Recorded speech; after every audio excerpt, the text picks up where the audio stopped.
What a beautiful sight, vineyards on the mountains of Ephraim, grown by pioneers in Judea and Samaria. Beautiful grapes. One of the best wine is produced from those grapes here in Shiloh. But as you see, not everything is so simple. 2 days ago, more than 1,300 trees were cut by the Arab terrorists in the night.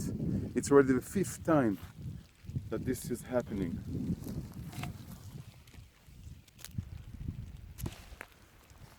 One side is green and flourishing, and the other side is brown and dead.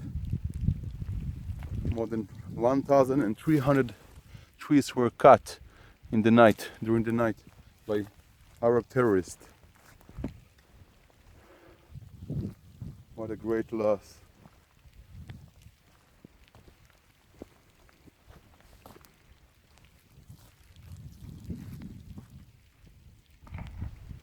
Guys, we need to do something. We need to stop this. No more. We will put